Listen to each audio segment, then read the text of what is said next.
Alright, seeing that you clicked on this video out of millions of videos on how to do this, proof that this might just be the best way. Also, please watch all the way so I can get monetized. Anyway, into the tutorial.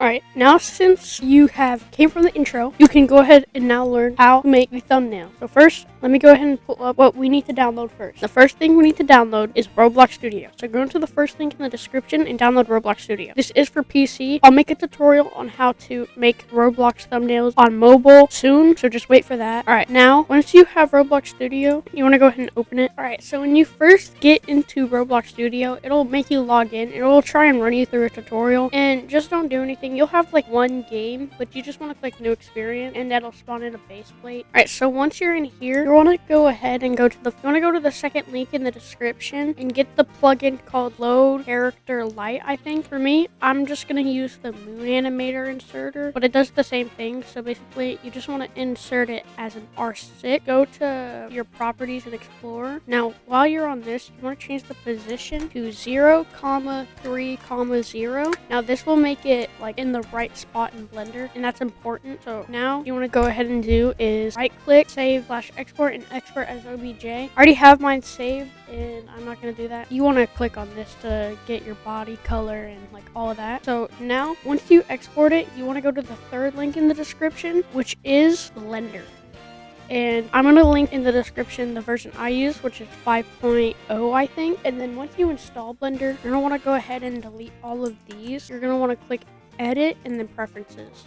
Then go to add-ons and then click this button right here and click install from disk. Now before you do this real quick, go ahead and go into the third link in the description and download something called Roblox Starter Rigs. And basically you'll click this, you'll put 0 and you'll click purchase again. And then once you do that, you'll put in your email and you'll click get, and then it should give you, once you get to here, you'll want to click this, and then you want to download both of these. This is the faces, but if you're trying to make like cartoony, don't mind this because you're going to use faces inside of like Photoshop or Photo P. So just download the Roblox Starter Rig. Once you're done downloading that, when you're adding one of these, you want to go to your downloads and find wherever you downloaded the starter rigs. Just click on the zip file for it and it'll become a plugin. Once you do that, you can go ahead and like click install from disk, but I already have it installed. Once you do that, you want to click in on your keyboard and go to starter rigs and then click select rig. For me, my avatar is the starter blocky rig, which is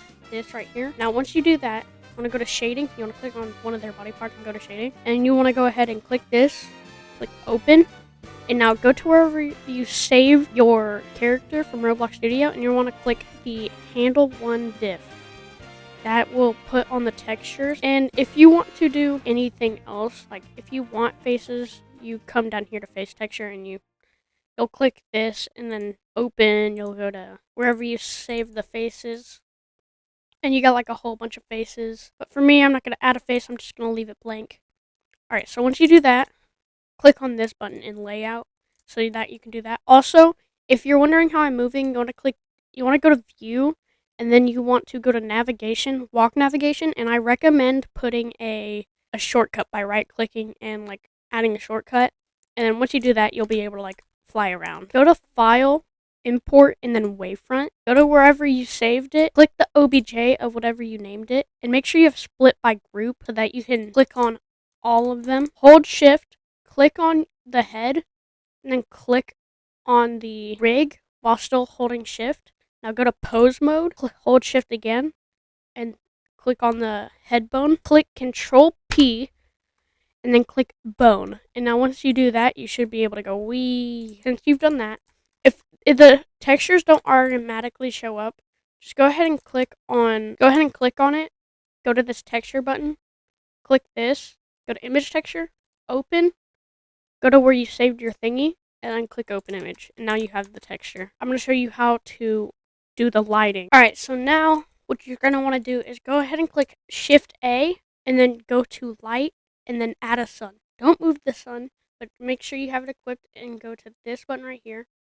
Change the angle to 180. Change the strength to 2.5. And then if we go to right here, you'll see that the lighting is very soft. And that's what we want.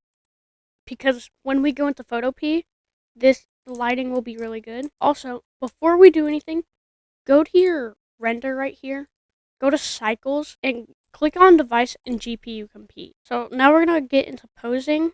So if we go to pose mode, and if you want to move this like to the side, and you see you can't, you kind of have to like change. You have to move that and then move this. I'm just gonna make my character run. So like this. By the way, try and make your posing look less robotic and more fluid rather than. I hope you understand what I'm trying to say. Nope. Now that we have myself running, you're going to want to go ahead and click Shift A. Well, go out of pose mode first. Click Shift A and then go add a camera. Then come out here with the view navigation and lower the FOV a little. It doesn't really matter how much. And right now, I'm just going to go ahead and put it right here. Now go to your render again, click film, and then you're going to want to go ahead and turn on transparent.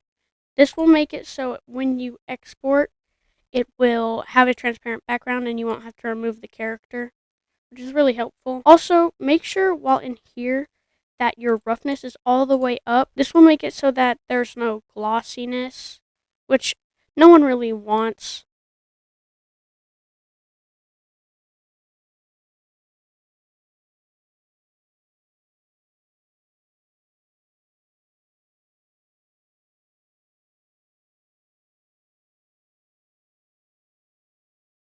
You can go ahead and click render and then render image. This may take a minute.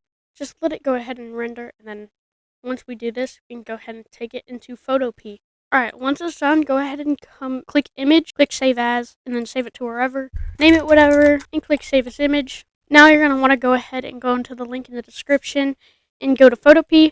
I made it to where Photopea is an app. You can just search that up yourself. Click new project. Make sure it says 1920 by 1080. Now click create. Once you have that, go to wherever you saved it and drag it in. You may notice that it's really dark, and basically the way to fix that is click new adjustment layer. We're going to want to go ahead and add a brightness / contrast, add a higher contrast, but also add a brightness. Now click it again, add a hue / saturation, adjust the saturation to make it a little higher. Now add a vibrance.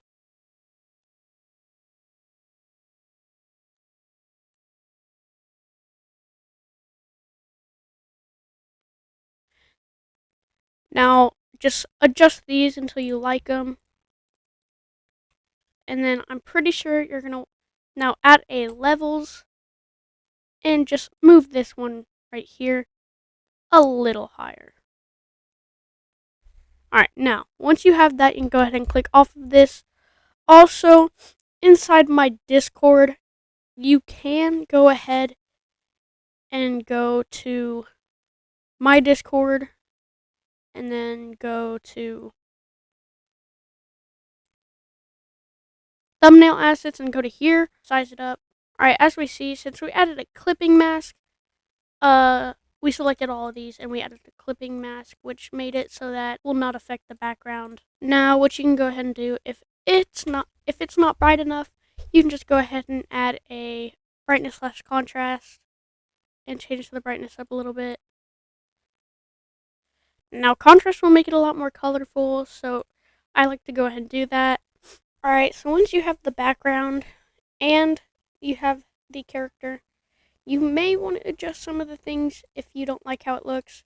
The way you do that is just clicking on this, changing like the saturation or something, maybe the hue. So basically, once you do that, you can go ahead and select all of the body parts to do like that cool little stroke thing. And before we do that, I'm going to click all of these, and I'm going to click a folder. I'm going to rename it to regular with filters, and then I'm going to go into that, and then I'm going to click on this. I'm going to click on this. You're going to right click and click polynaggle or whatever. And so the reason why I'm saying do that is because these right here won't really select everything if your character isn't that easy to select. So just go ahead and select everything. And I messed up right there, so just don't mind that. It's okay if it's not perfect because the stroke will make it pretty much unnoticeable sometimes. And then click Control Shift J. Might want to go ahead and no, we want to go ahead and do clipping mask. Alright, now that I have that done, as we can see, we have the body stroke, and then we have all of the colors in brightness. And now to add that little cool little circle shadow, click the button right here, the ellipse tool. Right click it and click ellipse. Just drag it from wherever. Just try and make it look like it is your character. You may have to adjust it a little bit. And then once you do that, make sure the fill is black. And then make sure it is in the right part. So now that we did that, we can go ahead and adjust the shape to wherever we want it to be. And I want mine to be right there. And now just do what we did and change the opacity. And then once we did that, we have the little circle. But now that we have that, I'm going to teach you how I do my text. And basically, I'll click on the text button.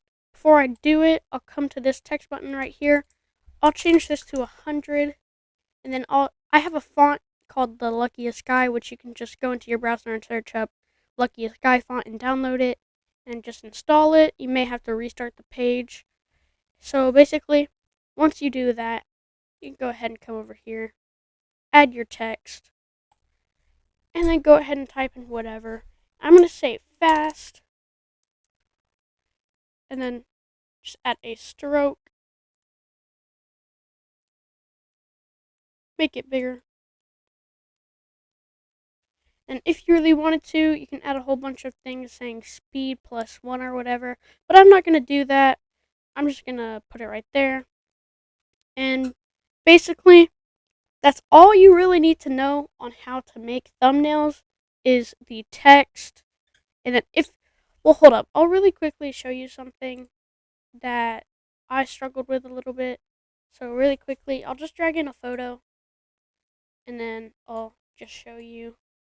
So if you click edit and then you click transform and you click distort, you can go ahead and do this cool little thingy that makes it look like it's doing that.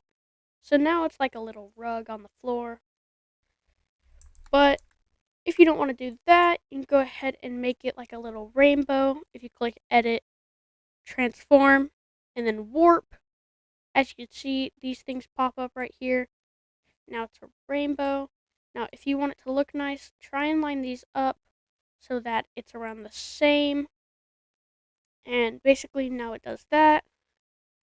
And then you can just like move the photo around like that. So that's a cool little thing you can do.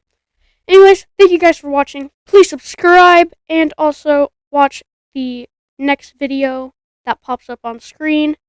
Anyways, peace.